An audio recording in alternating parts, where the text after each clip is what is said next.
Victoria's hands tremble as her security chief delivers the devastating news.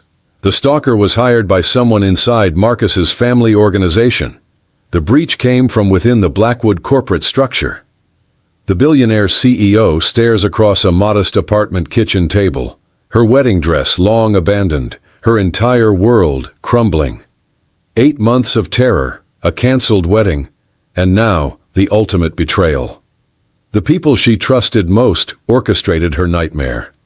As a 6-year-old's innocent drawing shows 3 figures holding hands beneath hearts and stars, Victoria faces an impossible choice: return to her gilded prison or risk everything for strangers who offered safety when her own circle harbored enemies. Tell us in the comments where you're watching from today. The morning of what should have been Victoria Sterling's perfect wedding day began with a shattered champagne flute and a security alert that would change everything. She stood in the bridal suite of the Four Seasons Hotel in downtown Chicago, her hands trembling, as she read the text message that had arrived at 6:47 a.m. "You can't hide behind security forever. I'll find you today. We're meant to be together." At 34, Victoria commanded Sterling Industries with the same precision her grandfather had once used to build the family empire from a single steel mill into a billion-dollar conglomerate spanning construction, technology, and renewable energy. She was supposed to marry Marcus Blackwood in 3 hours, a union that would merge 2 powerful business dynasties and create one of the most influential corporate partnerships in American industry. Instead, she was staring at the latest message from someone who had been stalking her for 8 months, escalating from anonymous gifts to direct threats that had forced her to hire a private security team and change her daily routines completely. The wedding was supposed to be her escape from the fear that had consumed her life, a fresh start with a man who could protect her from the psychological warfare that had made her afraid to leave her penthouse alone. "Miss Sterling?" Her wedding planner, Patricia, knocked softly on the door. "The photographer is here for pre-ceremony portraits, and your hairstylist needs to make final adjustments to your veil." Victoria deleted the threatening message and forced her expression into the composed mask that had carried her through countless board meetings and media interviews. No one could know about the stalker today. Marcus's family had already expressed concerns about the security measures she'd insisted upon, viewing them as excessive precautions that reflected poorly on their social standing. "I'll be ready in 10 minutes, she called back, her voice steady despite the anxiety racing through her chest.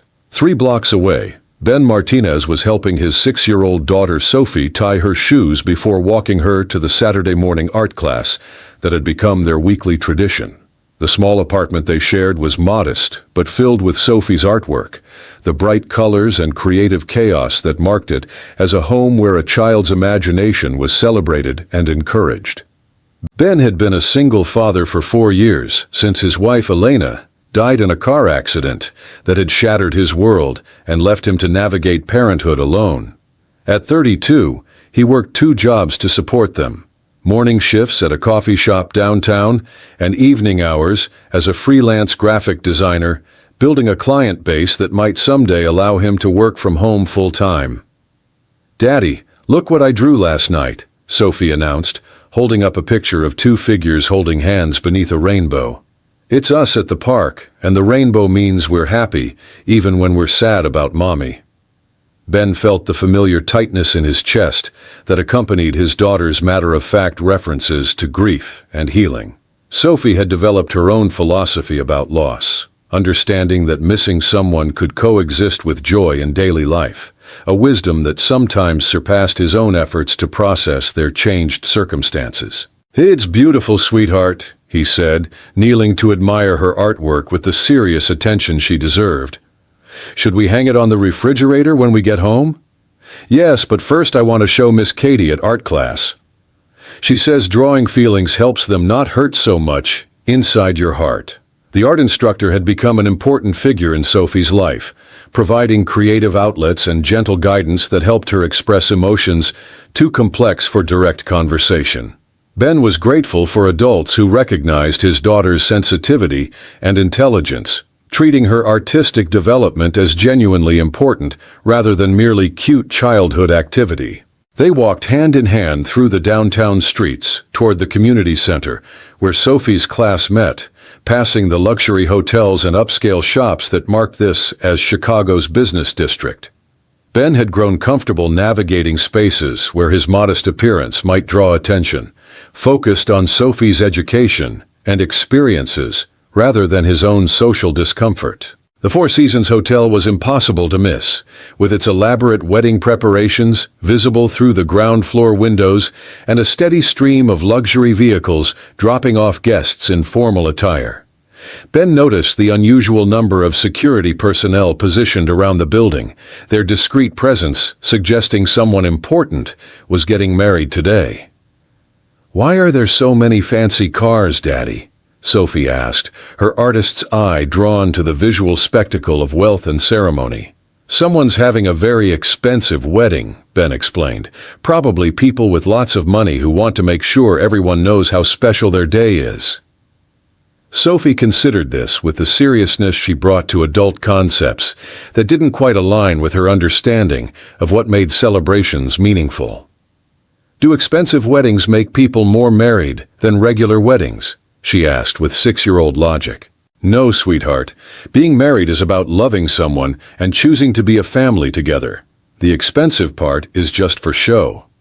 Inside the hotel, Victoria's morning was spiraling toward disaster, despite the careful planning that had consumed months of preparation.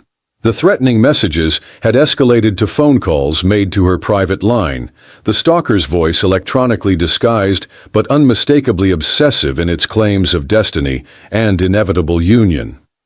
"You think marrying him will keep you safe, but I know where you'll be tonight," the voice had said during a call that came while her makeup artist was applying foundation. "I know which suite, which floor, which route your security will take. You belong to me, Victoria." She had ended the call immediately, but the specific details suggested someone with access to information that should have been confidential. The stalker wasn't just following her public appearances, but had somehow penetrated the security measures designed to protect her private life. Her head of security, James Morrison, was a former FBI agent whose competence she trusted completely.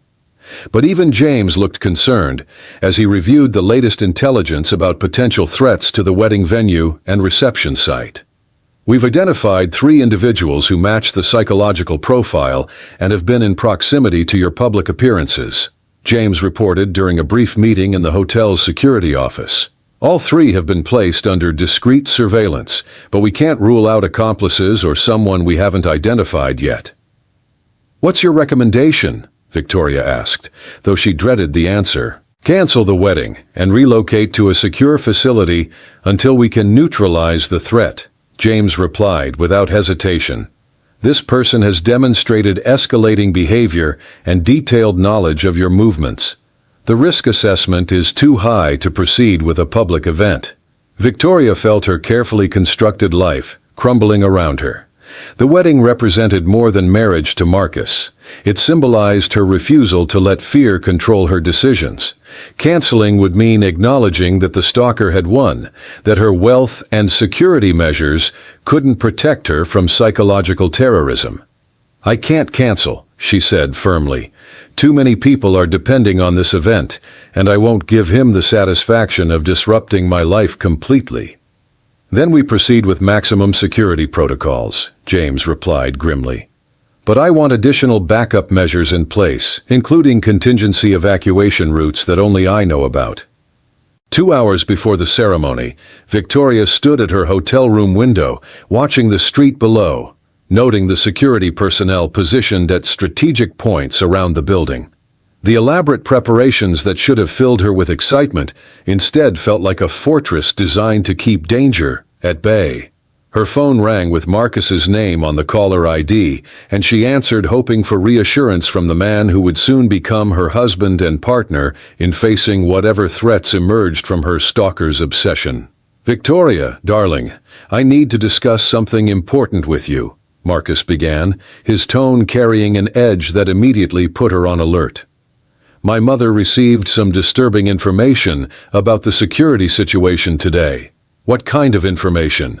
Apparently there are rumors about threats being made against you, and the family is concerned about the potential impact on our reputation if something unpleasant occurs during the ceremony. Victoria felt cold dread settle in her stomach. Marcus was more concerned about social embarrassment than her physical safety, viewing the stalker situation as a public relations problem rather than a genuine threat to her well-being. Marcus, this person has been threatening me for months. The security measures are necessary to keep everyone safe. I understand that, but perhaps we should consider postponing until the situation is resolved more discreetly. The family name can't be associated with this kind of drama. The conversation continued for 10 minutes, with Marcus outlining his family's concerns about scandal and media attention, while Victoria realized that her future husband viewed her stalker as primarily a threat to his social status rather than her personal safety. When she ended the call, she felt more alone than she had at any point during the months of escalating harassment. Outside her window, the normal rhythms of city life continued despite her personal crisis. She watched people walking dogs, couples holding hands, parents pushing strollers, all of them moving through their Saturday morning routines without the weight of fear that had become her constant companion. One man caught her attention, tall with dark hair, walking hand in hand with a little girl who kept stopping to point out interesting details in store windows. Their easy interaction suggested genuine connection, the kind of family bond that Victoria had never experienced, despite her wealth and social advantages. The man looked up toward her window briefly, and she stepped back instinctively, her security training making her avoid prolonged exposure in predictable locations.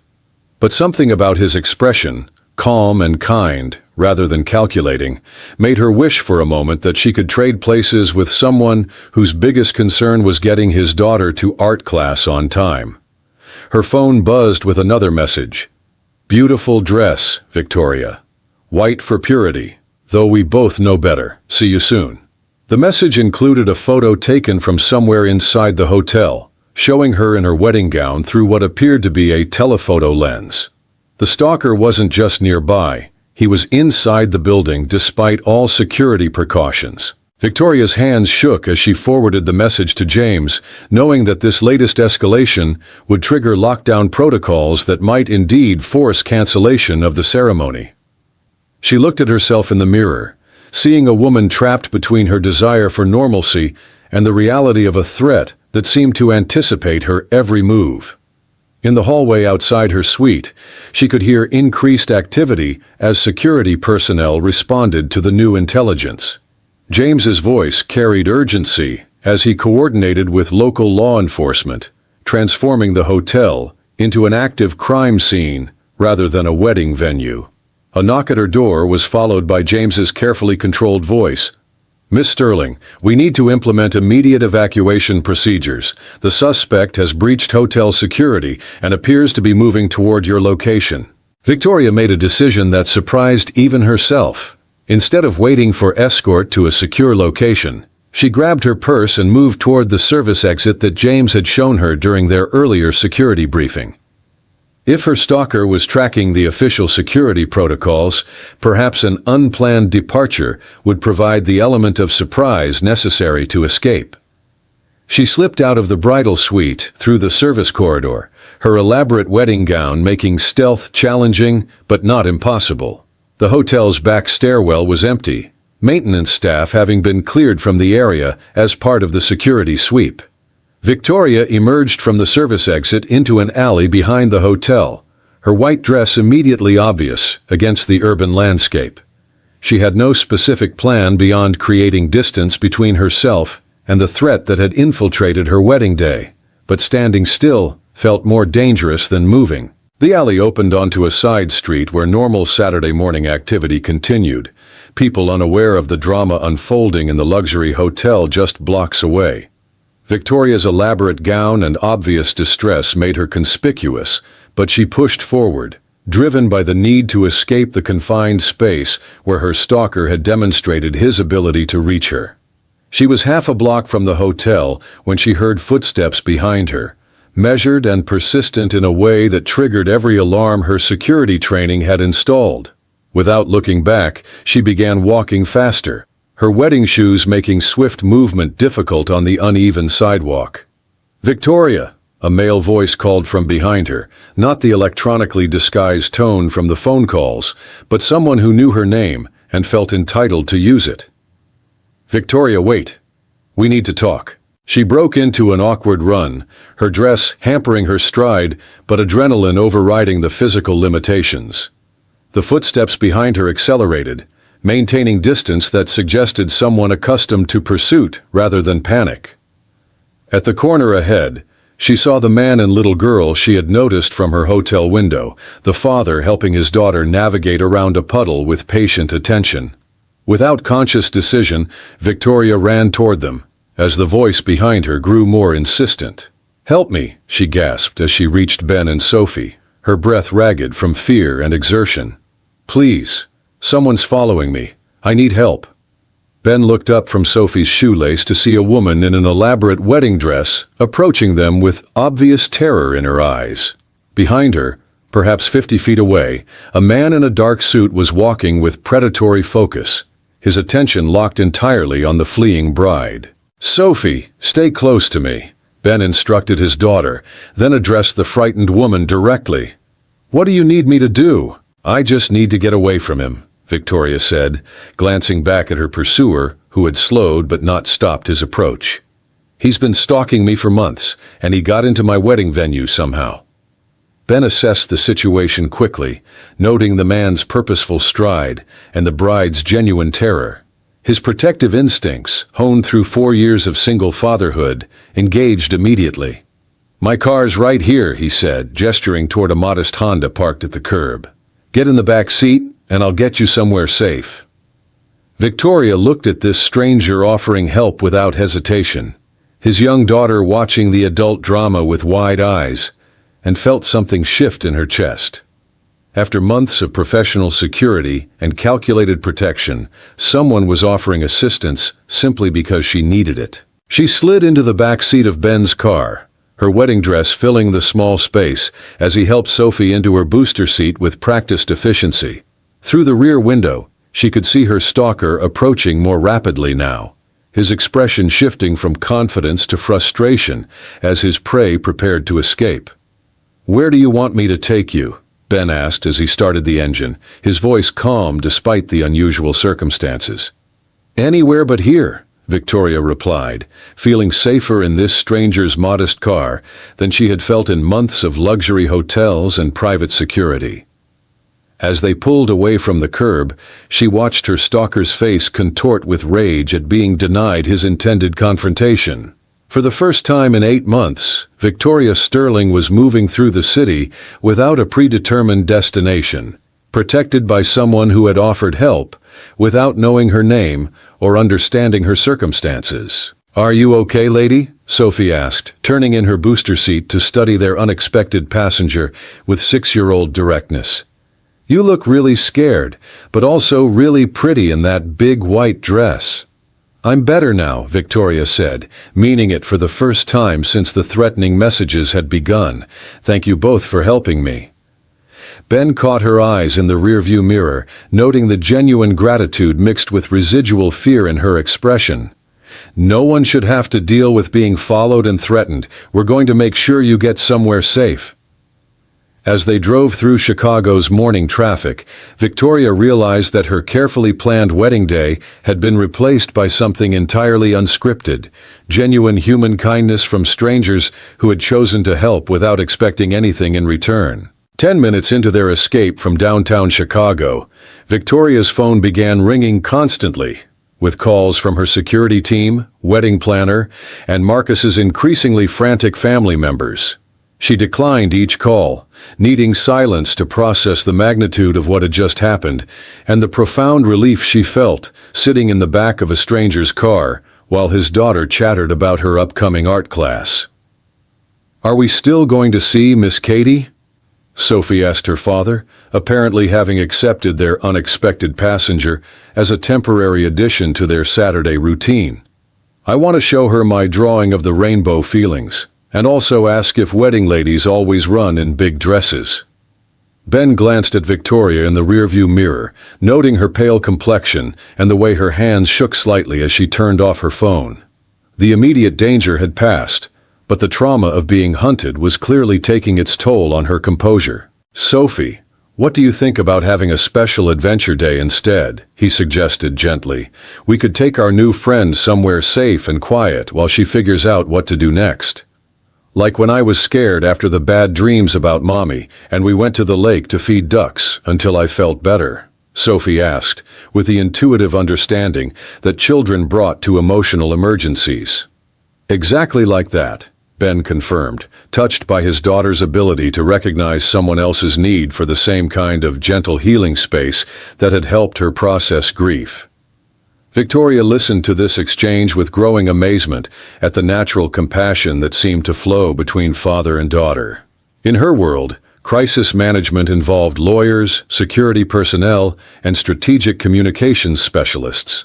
The idea that healing might come from feeding ducks at a quiet lake seemed both foreign and deeply appealing. "I don't want to disrupt your day," she said quietly. "You were taking Sophie to her art class, and I've already imposed enough on your kindness." "Lady, you're not imposing," Sophie announced with 6-year-old certainty. "Daddy always says helping people is what makes us feel good inside our hearts. And you look like you need lots of help to feel good right now." The simple wisdom of the child's assessment brought tears to Victoria's eyes, the first genuine emotion she'd allowed herself since the morning's crisis began. For months, she had been managing the Stalker situation with the same analytical detachment she applied to business problems. But Sophie's innocent observation pierced through her professional armor. "Your daughter is very wise," Victoria told Ben, her voice thick with emotion she hadn't expected. "She's had to learn about big feelings and scary situations," Ben replied gently. "Sometimes kids understand healing better than adults do because they haven't learned to complicate it yet." They drove north toward Lake Michigan, leaving behind the urban intensity where Victoria's stalker might still be searching for her. The modest neighborhood where Ben lived gave way to parks and tree-lined streets that felt worlds away from the luxury hotels and corporate towers that defined Victoria's usual environment. "What's your name?" Sophie asked, turning in her booster seat to study their passenger with the direct curiosity that characterized her age. "I'm Sophie Martinez, and that's my daddy Ben. He makes the best pancakes and knows how to fix everything that gets broken." Victoria hesitated, uncertain whether revealing her identity would complicate the simple kindness she was receiving. Her name carried weight in Chicago business circles, and she had learned to be cautious about how much personal information she shared with strangers. "I'm Victoria," she said finally, choosing honesty over strategic self-protection. "And thank you both for being so kind to me when I was scared." "Victoria is a pretty name," Sophie declared approvingly. "Are you a princess? You have a dress like the ones in my storybooks." "Not a princess," Victoria replied with a small smile. "Just someone who was supposed to get married today, but had to run away instead." Sophie processed this information with visible concentration, clearly trying to understand adult circumstances that didn't align with her fairy tale expectations about weddings and happy endings. "Was the man you were supposed to marry mean to you?" she asked with the directness that made adults uncomfortable but often revealed important truths. Victoria glanced at Ben, who was listening to his daughter's interrogation with the patient attention he apparently brought to all her curiosities. The question was more complex than Sophie could understand, touching on issues of protection, social expectations, and the difference between fear of external threats and concerns about personal compatibility. "He wasn't mean exactly," Victoria said carefully. "But sometimes people want different things. And it's better to be honest about that before making big promises." "That makes sense," Sophie agreed sagely. "Like when I thought I wanted a pet fish, but then Daddy explained about taking care of it every day and cleaning the tank and remembering to feed it, and I decided maybe I wasn't ready for fish responsibility yet." The comparison between marriage and pet ownership drew a genuine laugh from Victoria, the first moment of lightness she'd felt since the threatening messages began arriving. Sophie's innocent logic somehow made the complexity of adult relationships seem both manageable and appropriately serious. They reached Montrose Harbor as the morning sun began to burn off the lake's early mist, creating the kind of peaceful atmosphere that seemed designed for quiet contemplation and healing. Ben found a parking spot near the water where they could sit on benches and watch boats, while Victoria decided what to do next. "I should probably call my security team," Victoria said reluctantly, knowing that her disappearance had likely triggered extensive search protocols and media attention that would only complicate an already difficult situation. "Do you trust them to protect you?" Ben asked, noting her hesitation. Victoria considered the question seriously. James Morrison was competent and genuinely committed to her safety, but the stalker had somehow penetrated security measures that should have been foolproof. More troubling was Marcus's reaction to the crisis, prioritizing social embarrassment over her physical safety. "I trust my head of security," she said finally, "but someone with access to confidential information has been feeding details to the stalker. Until we identify the source, nowhere feels completely safe." Ben nodded, understanding the particular vulnerability that came from not knowing who could be trusted with sensitive information. As a single parent, he had developed strong instincts about protecting Sophie from situations where adults might not have her best interests at heart. "What if we found you somewhere to stay that's completely off the grid?" he suggested. "No credit cards, no reservations, no official records. Just a safe space where you could think clearly about your next steps." "You mean like hiding out?" Victoria asked, the idea both appealing and terrifying to someone accustomed to controlling her environment through careful planning and adequate resources. "More like taking time to figure out what you really want, instead of just reacting to what other people are trying to force on you," Ben clarified. Sophie had been listening to this adult conversation while collecting interesting stones from the lake shore, but now she approached with an announcement that demonstrated her gift for cutting through complex situations to essential truths. "Victoria, do you have anywhere you feel happy and safe?" she asked seriously. "Like how I feel happy and safe in my bedroom with all my drawings, or when Daddy reads me stories before bed." The question hit Victoria like a revelation. She couldn't remember the last time she had felt genuinely happy and safe, rather than just secure and successful. Her penthouse was protected, but not comfortable. Her office was powerful, but not peaceful. Even her relationship with Marcus was strategic, rather than emotionally fulfilling.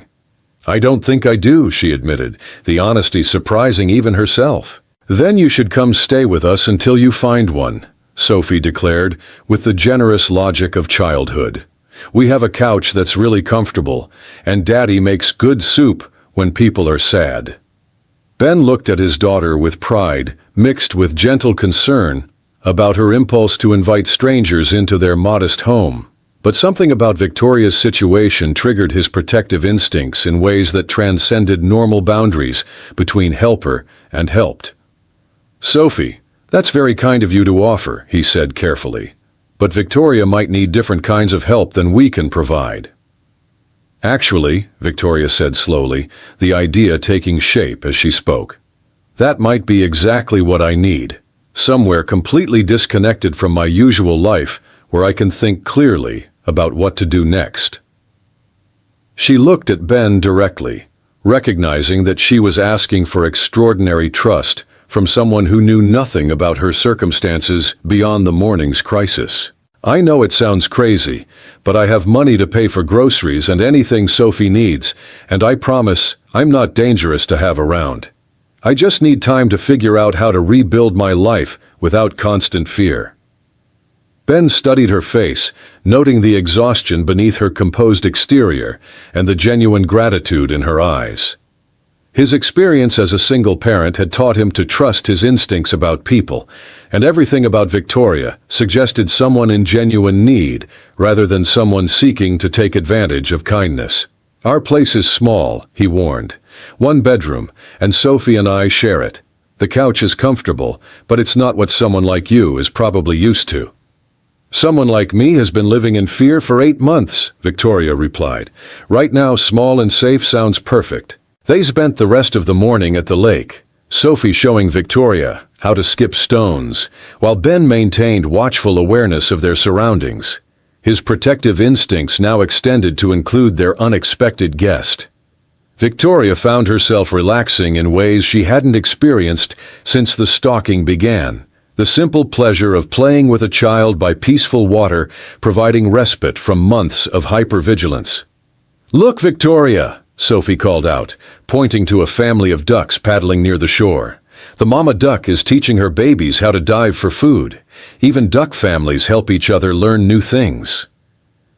The observation carried weight that Victoria was beginning to recognize as characteristic of Sophie's ability to find profound meaning in simple situations. This 6-year-old had insights about family, safety, and mutual support that surpassed anything Victoria had learned in business school or corporate leadership training. When they returned to Ben's apartment that afternoon, Victoria was struck by how clearly the space reflected the love and creativity that defined their family life. Sophie's artwork covered the refrigerator and filled several framed displays, while shelves held a mixture of children's books, graphic design references, and what appeared to be Elena's photography equipment, carefully maintained as memorial and inspiration. "That was Mommy's camera," Sophie explained, noticing Victoria's attention to the professional-grade equipment. "She took pictures of weddings and families and babies. Daddy says she could make anyone look beautiful in photos because she saw the good parts of people." The description of Elena's work created a pang of recognition in Victoria's chest. Someone who could see the good parts of people and capture them permanently seemed like the kind of person who would have created the warm, stable home environment that had produced Sophie's remarkable emotional intelligence. "She sounds like she was an amazing person," Victoria said gently. "She was," Ben agreed, his voice carrying the comfortable sadness of grief that had been processed into gratitude for memories rather than raw pain. Elena had a gift for making people feel valued and beautiful. Sophie inherited that ability to see what's special in everyone she meets. That evening, as they shared a simple dinner of homemade soup and grilled cheese sandwiches, Victoria found herself participating in family routines that felt more nourishing than any 5-star restaurant experience she could remember. Sophie insisted on showing her the proper way to dip the sandwich in the soup, while Ben explained his weekend freelance projects with the same enthusiasm that Victoria usually reserved for major corporate acquisitions. "What kind of work do you do?" Sophie asked Victoria during a lull in the conversation, apparently having processed enough information to recognize that their guest was employed in something more complex than her father's straightforward jobs. Victoria hesitated, uncertain how to explain corporate leadership to a 6-year-old without sounding either boastful or intimidating. "I help run a big company that builds things," she said finally. "Office buildings and bridges and projects that help cities work better." "That sounds important," Sophie said approvingly. "Do you like building things?" The question was more penetrating than Sophie could know, touching on issues of purpose and satisfaction that Victoria had been avoiding for years. She had built Sterling Industries into a more successful and influential organization than her grandfather could have imagined. But somewhere along the way, the work had become about maintaining power rather than creating value. "I used to like it more," Victoria admitted. "Lately it's felt more like fighting with people than building things together." "Maybe you need a different kind of building," Sophie suggested, with the practical wisdom that characterized her approach to problem solving. "Like when my Lego castle kept falling down because I was trying to make it too tall. So Daddy helped me design it stronger from the bottom up." The metaphor resonated with Victoria in unexpected ways, suggesting that her current life structure might be fundamentally unstable rather than simply under external attack. The Stalker situation was terrifying and needed to be resolved, but perhaps it was also revealing deeper problems with how she had constructed her personal and professional relationships. Later that evening, After Sophie had been tucked into bed with stories and lullabies that demonstrated the depth of Ben's commitment to nurturing parenting, Victoria found herself helping with dishes in the small kitchen while processing the day's dramatic changes. "I should probably contact my security team," she said reluctantly. "They'll be worried, and I need to find out what happened with the stalker after I escaped." "Use my phone," Ben offered. "Yours might be traced, and you want to maintain control over how much information people have about your current location." The suggestion demonstrated strategic thinking that impressed Victoria despite its simplicity. Ben might work in coffee shops and graphic design, but he understood operational security principles that some of her corporate colleagues would have missed.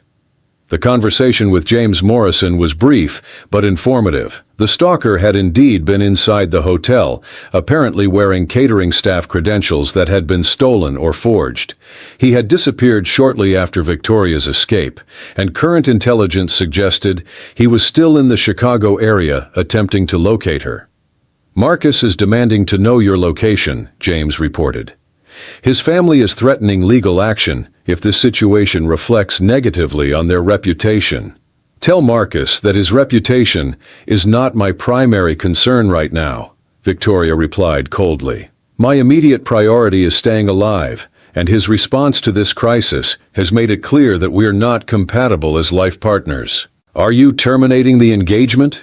Victoria looked around Ben's modest apartment, taking in the family photographs and children's artwork that marked it as a home built on love rather than strategic alliance, and realized that the decision had been made hours earlier when Marcus expressed more concern about social embarrassment than her physical safety. "Yes," she said firmly. "The engagement is over. Please arrange for the return of gifts and cancellation of all wedding-related contracts. And James, I need you to investigate how the stalker obtained access to confidential information about security protocols and venue details."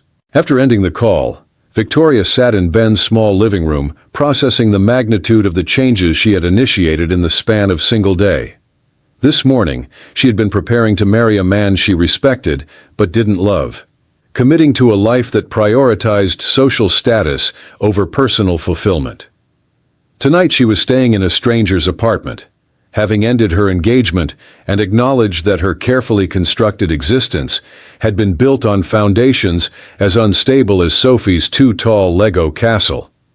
"Big decisions?" Ben asked, settling into the armchair across from where she sat on the couch that would serve as her bed. "The biggest," Victoria confirmed. "I just ended my engagement and admitted to myself that I've been living someone else's idea of what my life should look like." "That takes courage," Ben observed. "Starting over is scary, especially when you're not sure what you're starting over toward." Victoria nodded, appreciating his understanding without requiring detailed explanations. "Your daughter asked me if I had anywhere I felt happy and safe, and I realized the answer was no. That seems like a problem worth fixing." "Sophie has a way of asking the questions adults avoid because they're afraid of the answers," Ben said with fond pride. "Elena used to say that Sophie was born with emotional intelligence that most people never develop." "She's remarkable," Victoria agreed. "You both are. Taking in a stranger who showed up in a wedding dress asking for help from a stalker. Most people would have called the police and kept driving." "Most people haven't had to rebuild their lives after loss," Ben replied simply. "When your world gets torn apart, you learn to recognize when other people are going through the same thing, and you help if you can." The conversation continued quietly as the city settled into evening rhythms outside their windows. Victoria found herself sharing more about her stalker situation, her doubts about Marcus, and her growing recognition that wealth and success hadn't created the kind of life worth protecting. Ben listened with the same careful attention he gave to Sophie's concerns, offering perspective without judgment and practical suggestions without trying to take control of her decision-making process. When they finally prepared for sleep, Victoria lying on the comfortable couch while Ben checked the locks and turned off lights, she felt safer than she had in months. Not because of elaborate security systems or professional bodyguards, but because she was surrounded by people who had chosen to care about her well-being without expecting anything in return. "Thank you," she said quietly, as Ben prepared to retreat to the bedroom where Sophie slept peacefully. "For today, for tonight, for showing me what kindness looks like when it's genuine instead of strategic." "Thank you for trusting us with your safety," Ben replied. "Sophie's already planning tomorrow's activities. Fair warning, she's very interested in teaching you how to make pancakes and showing you her collection of rocks from different places we've visited." Victoria smiled, the first completely relaxed expression she'd worn since the threatening messages began months earlier. Tomorrow would bring continued challenges with the stalker, difficult conversations about her canceled engagement, and complex decisions about rebuilding her professional and personal life. But tonight, for the first time in longer than she could remember, Victoria Sterling felt genuinely happy and safe. Victoria woke on Ben's couch to the sound of Sophie's voice whispering loudly in the hallway, "Daddy, is the wedding lady still sleeping? Can we make pancakes without waking her up?" The morning light filtering through the apartment's modest windows felt different from the sterile brightness of her penthouse, warmer and more welcoming, despite the circumstances that had brought her here. "She's not a wedding lady anymore," Ben's gentle voice replied. "Her name is Victoria, and she's our friend who needed a safe place to stay."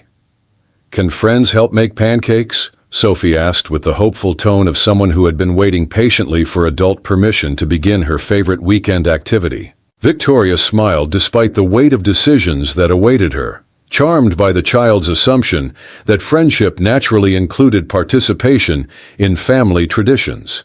She had slept better in the past 8 hours than she had in months, the absence of fear, allowing genuine rest that professional security had never provided. "Good morning," she said, sitting up on the couch and noting that someone had covered her with a soft throw blanket during the night. "I heard something about pancakes and wondered if there might be room for one more cook in the kitchen." Sophie bounced with excitement, clearly delighted that their houseguest wanted to participate in the morning routine. "Daddy makes the best pancakes, but I'm the official taste tester and syrup expert. We could teach you everything we know." Over breakfast, Victoria found herself learning not just pancake techniques, but also the family rhythms that had sustained Ben and Sophie through years of rebuilding their lives after loss.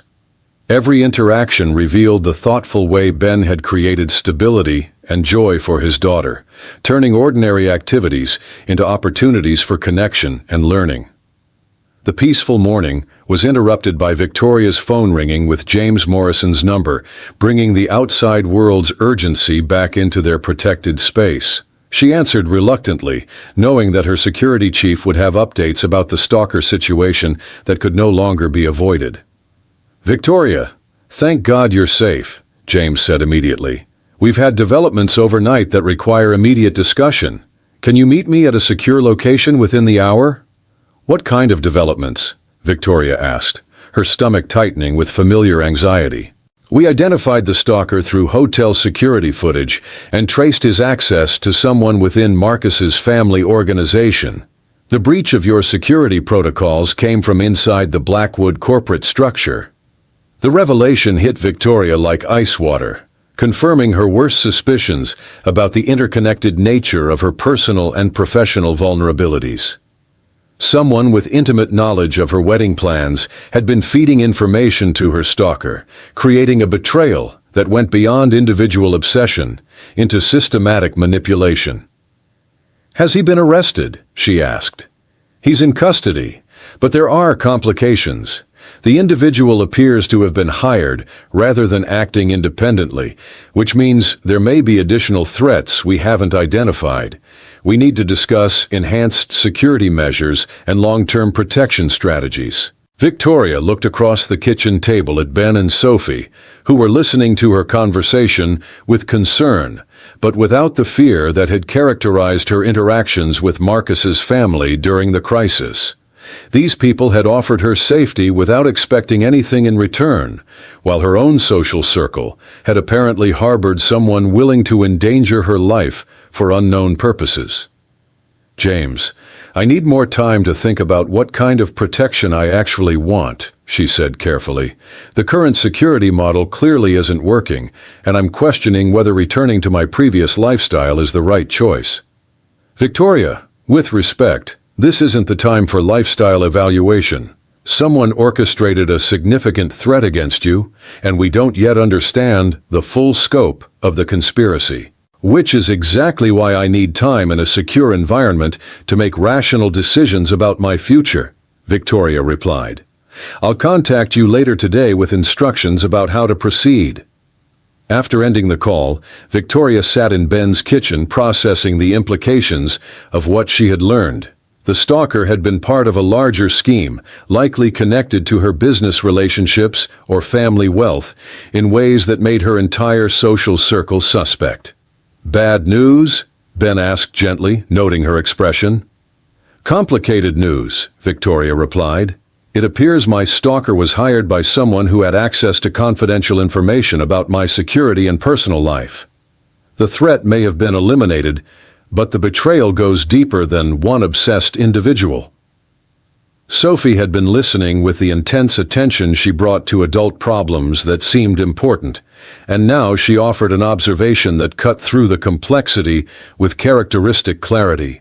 "Victoria, if the people you thought were keeping you safe were actually helping the scary man find you, maybe you need different people to keep you safe," she said seriously. The child's logic was unassailable, highlighting the fundamental trust issues that Victoria would need to address before returning to her previous life. How could she rebuild relationships with people who might have facilitated the threat against her? How could she distinguish between genuine allies and strategic associates who might prioritize other interests over her well-being? "Sophie's right," Ben agreed. "Trust is something that has to be rebuilt carefully after it's been broken, especially when you're not sure who was involved in breaking it." Victoria spent the morning walking through the neighborhood with Ben and Sophie, observing the way they interacted with shop owners, neighbors, and other families they encountered. Everyone seemed to know them, offering friendly greetings and showing genuine interest in Sophie's latest adventures and Ben's work projects. "This is what community looks like," Victoria realized, watching Sophie receive enthusiastic praise for her artwork from Mrs. Chen at the corner grocery store. "People who actually know each other and care about each other's lives. It took time to build," Ben explained as they continued their walk. "After Elena died, Sophie and I were pretty isolated, but neighbors started reaching out, offering help with groceries or babysitting, including us in block parties and playground activities. Eventually we realized we had become part of something larger than just our family." The description contrasted sharply with Victoria's experience of wealth-based social networks, where relationships serve strategic purposes rather than emotional needs. She had business associates, social connections, and professional contacts, but she struggled to identify anyone who would offer genuine support during personal crisis. That afternoon, James Morrison arrived at a coffee shop near Ben's neighborhood for a meeting that would determine Victoria's immediate future. She had asked Ben to accompany her, needing someone she trusted, to help evaluate security recommendations and long-term protection strategies. "Miss Sterling, I must advise against involving civilians in sensitive security discussions," James said, when Victoria introduced Ben as someone whose perspective she valued. "Ben is the reason I'm alive and safe today," Victoria replied firmly. "His input is not only welcome, it's essential to any decisions I make about my personal security." James presented his findings with professional thoroughness. The stalker had been hired by someone within Marcus's family organization, apparently motivated by business rivalries that Victoria had been unaware of.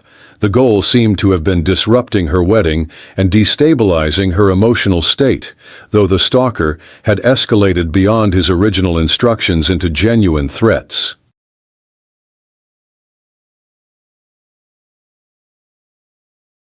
"The immediate threat has been neutralized," James concluded, "but we recommend relocating you to a secure facility until we can determine whether other conspirators remain unidentified." Victoria looked at Ben, who had been listening intently to the security briefing.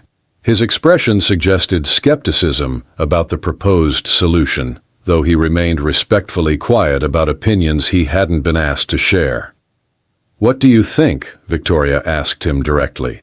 "I think hiding in secure facilities is what people do when they're afraid to live their lives," Ben replied carefully. "The question is whether you want to spend your energy avoiding threats or building something worth protecting." The observation resonated with Victoria in ways that professional security recommendations could not. She had spent 8 months managing fear rather than addressing the fundamental problems that made her vulnerable to manipulation and betrayal. "James, I appreciate your concern for my safety," she said finally, "but I'm not going into hiding. Instead, I want to restructure my entire life around relationships and activities that provide genuine security rather than just professional protection." "What does that mean in practical terms?" James asked. "It means I'm taking a leave of absence from Sterling Industries to evaluate whether continuing in corporate leadership serves my best interests.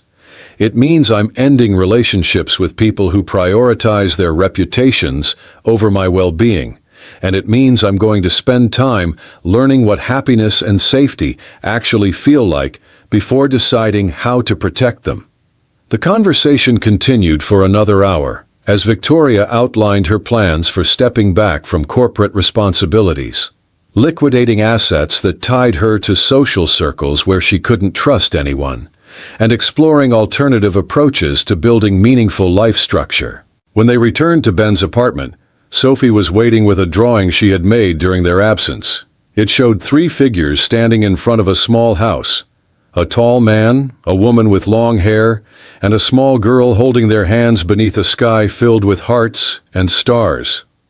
"This is our family now," Sophie announced proudly. "Daddy, me, and Victoria. I made it while you were talking about grown-up things."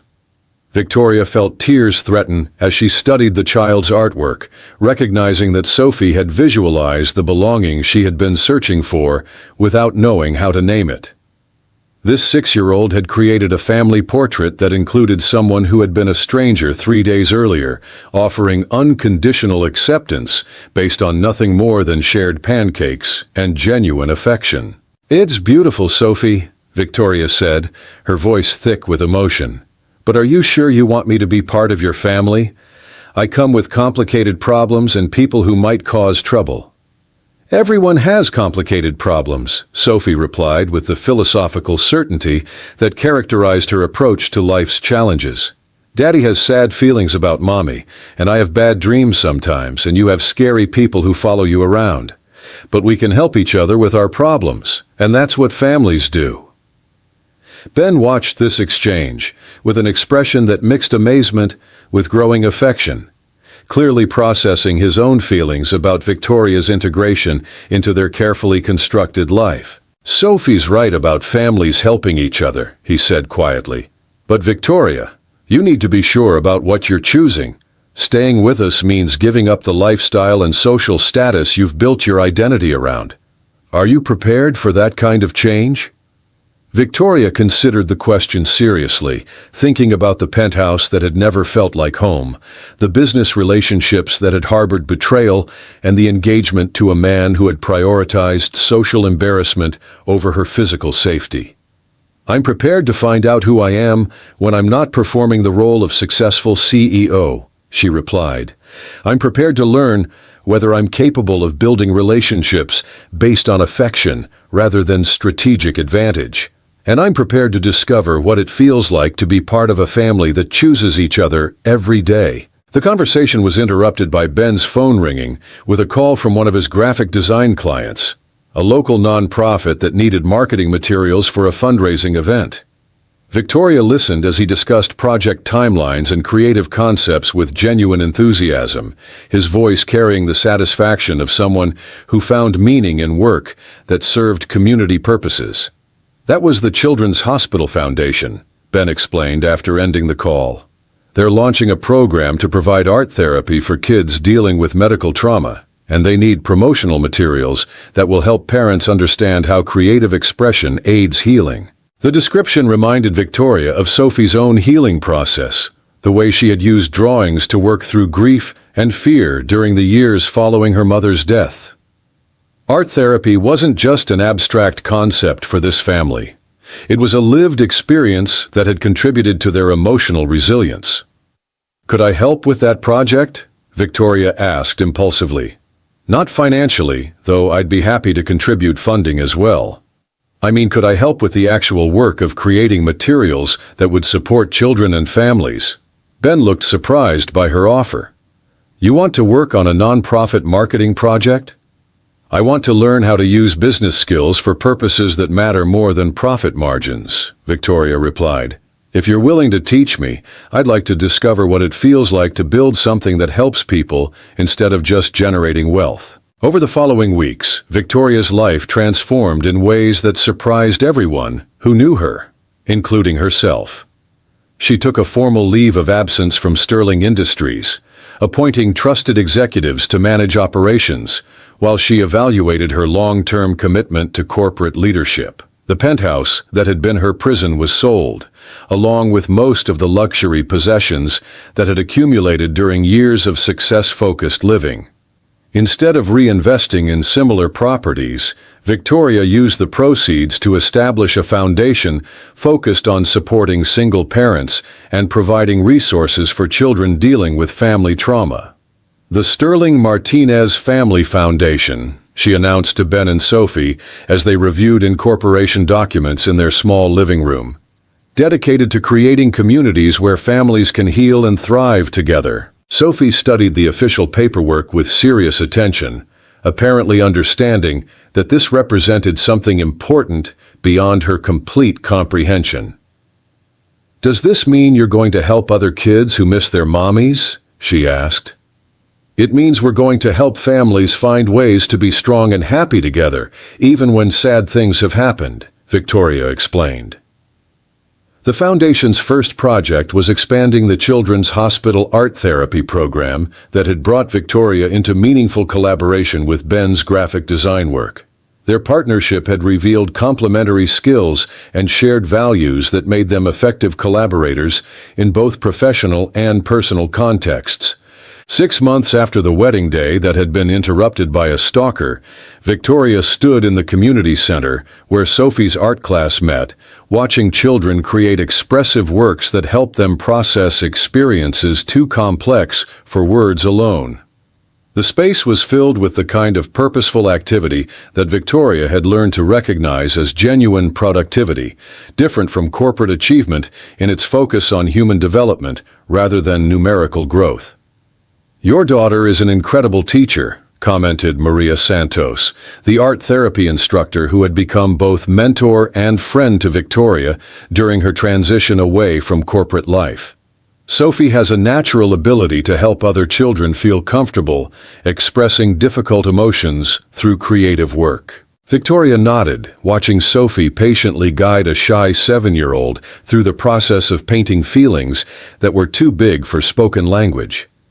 The child's confidence and empathy had grown during the months of family stability, her natural emotional intelligence flourishing in an environment where her insights were valued and encouraged.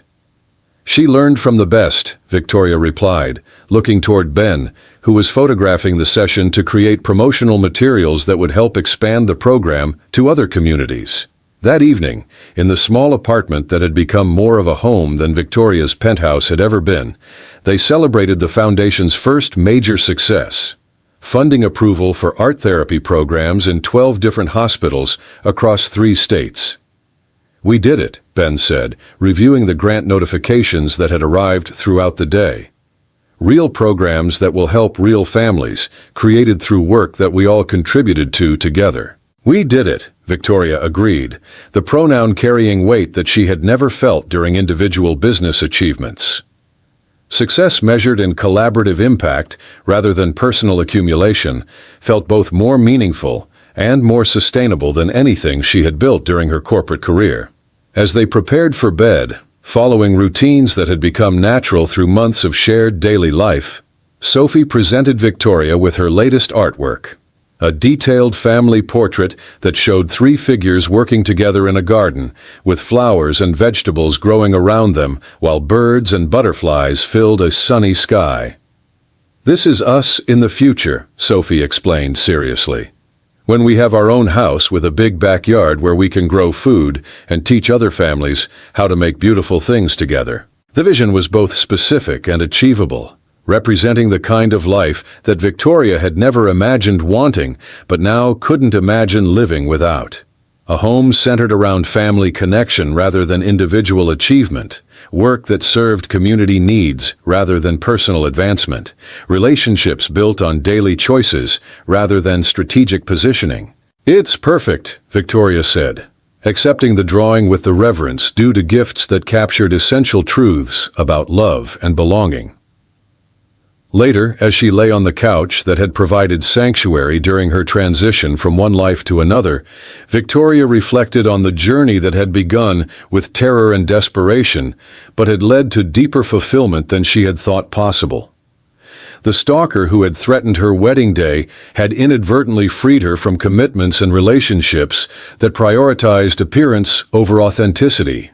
The crisis that had seemed like potential disaster had become the catalyst for discovering what home actually felt like when it was built on mutual care rather than individual achievement. Her phone buzzed with a message from James Morrison, providing updates about legal proceedings against the conspirators who had orchestrated the stalking campaign.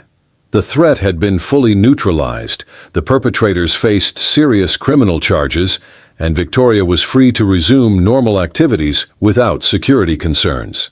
She read the message with detached interest, recognizing that the person who had been targeted no longer existed. Victoria Sterling, the isolated CEO, had been replaced by someone whose identity was intertwined with Ben's steady strength and Sophie's boundless wisdom. Someone whose security came from being essential to people who valued her presence rather than her wealth. A year later, Victoria stood in the backyard of the house they had purchased together, watching Ben teach Sophie advanced gardening techniques while neighborhood children gathered to learn about growing their own food. The Sterling Martinez Family Foundation had expanded to support community gardens, family counseling services, and educational programs that strengthened relationships between parents and children. "Victoria, come help us plant the tomatoes," Sophie called out, her voice carrying the authority of someone who had become an expert in both horticulture and human nature. Mrs. Garcia's kids want to learn how to grow enough vegetables to share with their whole family. Victoria joined the group gathered around the garden beds, kneeling in the soil beside Ben, while helping children understand the patience and care required to nurture living things. The work was satisfying in ways that quarterly profit reports had never been, creating value that would feed families and strengthen communities rather than simply accumulating in investment accounts. "Any regrets?" Ben asked quietly, as they worked side by side, his question carrying the weight of someone who understood the magnitude of changes Victoria had chosen. Victoria looked around at the children learning to plant seeds with careful attention, at Sophie teaching patience and precision with the confidence of someone whose wisdom had been recognized and valued, at Ben whose love had provided the foundation for rebuilding her entire understanding of what life could offer. "Only that it took a stalker and a canceled wedding to figure out what I actually wanted," she replied, her hands steady in the earth as she helped create something that would grow and flourish and feed people she cared about. Sometimes the most important rescues happen not during moments of crisis, but in the quiet daily choices to build something together that matters more than individual achievement. Sometimes salvation comes not from professional security, but from people brave enough to open their hearts to strangers who need belonging more than they need protection.